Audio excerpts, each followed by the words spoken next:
Presiden Amerika Serikat, AS, Donald Trump mengungkapkan bahwa perangkat smartphone, laptop, dan elektronik akan dibebaskan dari beban tarif pajak. Pernyataan ini disampaikan pada Jumat, 11 April 2025, waktu AS Regulator AS Customs and Border Protection, Bea Cukai dan Perlindungan Perbatasan AS, merinci barang-barang seperti smartphone, laptop, hard drive, monitor layar datar, beberapa chip, hingga mesin yang memproduksi semikonduktor akan memenuhi syarat untuk pengecualian tarif impor. Hal ini mengindikasikan ponsel pintar, laptop, dan kawan-kawan tidak akan dibebankan pajak 145% yang diberlakukan untuk negara Cina saat ini, ataupun tarif dasar 10% dari negara lain. Namun, produk-produk elektronik di atas masih akan dikenakan tarif 20% yang sudah diberlakukan per awal tahun 2025. Kebijakan baru ini setidaknya membawa angin segar untuk Apple, Samsung, hingga Nvidia.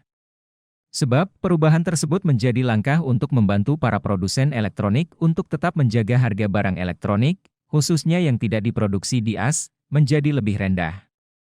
Sebagaimana dikutip Kompas Tekno dari AP News, Minggu, 13 April 2025, pengecualian barang-barang di atas mencerminkan kesadaran Presiden soal tarif pajak yang dikenakan Cina tidak akan berdampak signifikan terhadap pengalihan produk HP, komputer, dan gadget dalam waktu dekat. Pun, apabila terjadi, kemungkinan besar pemerintah harus membuat kebijakan tambahan untuk membuat pabrik produksi sendiri di AS, seperti Apple. Apple menjadi salah satu perusahaan teknologi yang paling terdampak akibat kebijakan tarif pajak yang diberlakukan oleh Trump. Sebab, Apple memiliki ketergantungan dalam urusan produksi dan rantai pasokan perangkat bikinannya di Cina. Mulai dari iPhone, iPad, hingga MacBook. Jika regulasi menekankan kebijakan pengalihan pabrik, kemungkinan hal tersebut akan memaksa Apple harus memproduksi iPhone bikinannya di Amerika Serikat untuk pertama kali.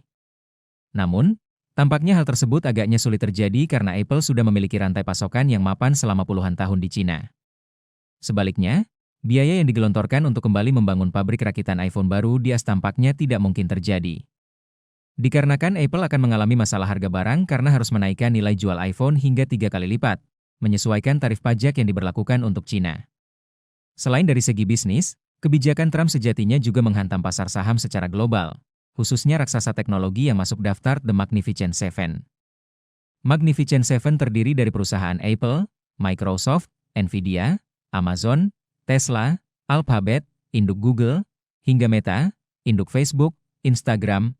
Sejak pemberlakuan kebijakan tarif impor Trump resmi pada 2 April 2025, nilai pasar gabungan dari 7 raksasa teknologi tercatat anjlok 14% atau setara 2,1 triliun dolar AS, sekitar 35.264 triliun rupiah. Kurs rupiah hari ini 16.792 rupiah. Pasalnya, kebijakan serupa juga sudah sempat diberlakukan di masa pemerintahan Trump sebelumnya. Namun, efek dari kebijakan yang diberlakukan kali ini berbeda. Sentimen pasar bergejolak signifikan. Faktor ini yang mungkin menjadi alasan pemerintah untuk mengecualikan produk smartphone, seperti iPhone dan barang elektronik populer lainnya yang diproduksi di Cina. Jangan lupa subscribe ya!